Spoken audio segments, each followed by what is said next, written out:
Good morning, children. Today we will continue the chapter number 12. Now, in this period, we will learn about the states of matter. आज हम लोग states of matter के बारे में पढ़ेंगे. So, how many states of matter? First is solid, second is liquid, and third is gas. And today we will learn about the solids. Apple, table, chair, boxes are examples of solids. Apple, table, chair, boxes, ये सारे हमारे example किसके हैं? Solid के example. Solids are hard. जो solids हमारे होते हैं वो कैसे होते हैं? कठोर होते हैं, हार्ड होते हैं. And have a definite shape and volume. और उनका एक डेफिनेट शेप होता है, वॉल्यूम होता है. द शेप और the volume of a solid does not change if you move it from one place to another. किसी भी सॉलिड का जो वॉल्यूम होता है, शेप होता है, वो चेंज नहीं हो सकता है जब तक आप उसे मूव नहीं करोगे. अगर आप एक जगह से दूसरी जगह तक मूव नहीं करोगे तब तक उसका शेप चेंज नहीं होगा, उसका वॉल्यूम चेंज नहीं होगा. For example, a chair will have the same shape and volume. एक चेयर जो होती है वो सेम शेप सेम वॉल्यूम की होती है. Whether it is placed in the dining room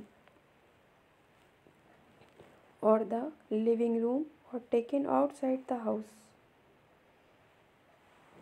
means जब वो डाइनिंग रूम में रखी होती है या लिविंग रूम में रखी होती है या फिर आप बाहर कहीं घर के बाहर रखते हैं. The molecule in solids are arrange very close to each other. जो हमारे सॉलिड के जो मॉलिक्यूल्स होते हैं वो बहुत पास पास में अरेंज होते हैं. मीन्स बहुत पास पास में होते हैं. The force of the attraction और binding between them is very strong. जो इनकी बाइंडिंग होती है, इनके बीच में जो फोर्स का अट्रैक्शन होता है, मीन्स बाइंडिंग जो होती है वो बहुत स्ट्रॉन्ग होती है, बहुत मजबूत होती है. Due to this strong force of attraction molecule in a solid can not move about freely.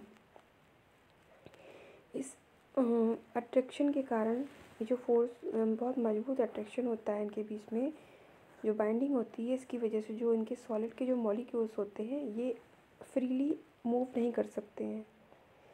This gives solids a definite shape and volume. इसी कारण ये क्या करते हैं?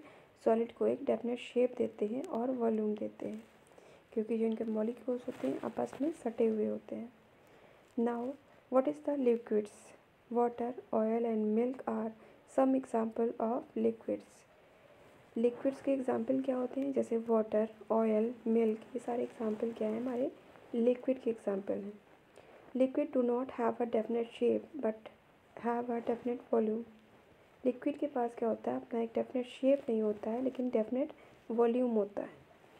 For example, the volume of water in a 1 litre bottle in 1 litre. Okay. Volume, जैसे water का volume क्या होता है कि वन लीटर की बॉटल में 1 लीटर हमारा वाटर होगा. ओके. हमारा लिक्विड का क्या होता है? शेप नहीं होता है. आप जिस भी बॉटल में, जिस भी कंटेनर में आप डालोगे वो उसी का शेप ले लेता है. If all the water from the bottle is poured into a container.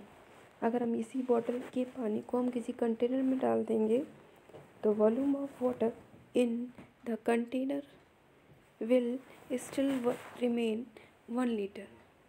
तो वॉल्यूम, वाटर का जो वॉल्यूम होता है, अगर बॉटल का वॉल्यूम जो है आप उसी वाटर को कंटेनर में डाल दोगे तब भी उसका वॉल्यूम चेंज नहीं होगा. Okay. Water takes the shape of the bottle when it is poured into it. But क्या होता है? वाटर का जो शेप होता है वो चेंज हो जाता है. अगर आप बॉटल में डालते हो तो उसका शेप अलग होता है, अगर आप उसको कंटेनर में डाल देते हो तो उसका शेप अलग हो जाता है. Okay. All liquids have a definite volume but no definite shape. सभी लिक्विड्स के पास अपना एक डेफिनेट वॉल्यूम होता है बट डेफिनेट शेप नहीं होता है. They will take the shape of the container in which they are kept. Means आप जिस भी लिक्विड को जिस भी कंटेनर में डालते हो किसी भी कंटेनर में, बॉटल में, किसी भी और